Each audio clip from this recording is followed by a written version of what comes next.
Head of delegation with the International Federation of Red Cross and Red Crescent Societies in the Pacific. Great to have you here with us on TRT World. What more can you tell us about search and rescue operations that are underway over there? Yes, well, it's a very mixed feelings this evening. There is some progress today in Vanuatu, but still there is very much a sense of shock and grief that is right across the Pacific, standing in solidarity with loved ones in Vanuatu. The response so far is very much concentrated on that downtown area in Port Vila, where, as you say, a number of buildings have collapsed and people are trapped in the rubble. We are seeing some miraculous people being pulled out of that rubble. The search went all night and all day again today and is continuing into the evening. In fact, there is also some international assistance coming in that has arrived, bringing specialist equipment and resources to that search and rescue effort in the hope that many more will be found alive. But it is there are people still fearing the worst who have not heard from their loved ones at this point. Based on what you're learning from the ground, do you believe Vanuatu has enough resources to conduct these search and rescue operations, or would you say that international intervention, international help is of paramount importance at this point?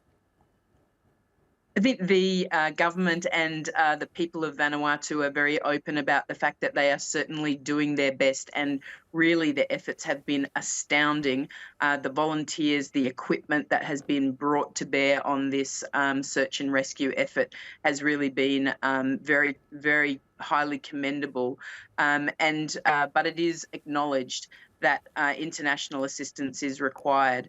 What we need to remember is that even though we sit on the Pacific Ring of Fire, as it's described, and earthquakes are a reality for many people across the Pacific, including in Vanuatu, we've never seen something like this in the Pacific. We've never seen an earthquake of this magnitude that has brought down infrastructure and buildings like this. Even though we see large earthquakes, they have never brought down buildings at this scale and magnitude, trapping so many people before. So that sort of expertise doesn't necessarily exist. Although people are well trained, certainly we need to bring in people with different experience into these areas to assist with this, and that's exactly what's happening.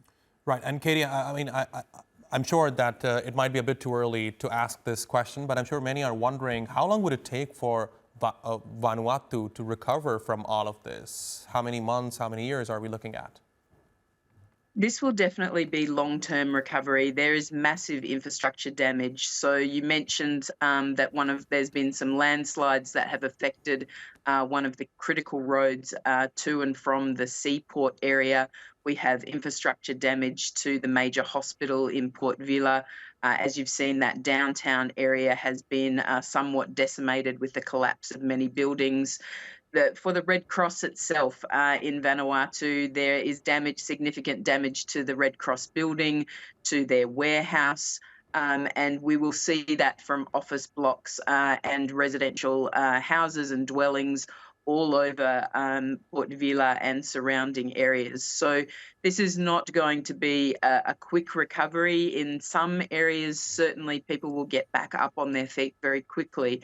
But in terms of that infrastructure, and certainly also in terms of the psychological impact of this, and it was a very, very frightening event for so many people, it will long live in the memory of Vanuatu and across the Pacific. Right, and of course we have seen the devastating pictures coming out of Vanuatu, which really makes me wonder, was the country taken by surprise, or was it prepared for this? You can prepare for these sorts of things, I guess, in many ways, but once you are in an event where there are buildings collapsing around you, it is very difficult to personally prepare for that kind of impact. Vanuatu itself is a country that is very familiar with disasters, highly, highly competent and well-trained humanitarian structure and system there. that works well together. Just in the last year, they had to respond to 3 cyclones of very high magnitude in quick succession. It's a country that is used to doing this. It's had volcanic eruptions, but you can never really be prepared for something that has never happened before. And as I said, this scenes that we are seeing of these collapsed buildings and people being trapped, that's not something that has ever been experienced like this in the Pacific before. So there's only so much preparation that you can do. Indeed, that's very true. Katie Greenwood, thanks very much for joining us here on TRT World. I really appreciate your taking out the time.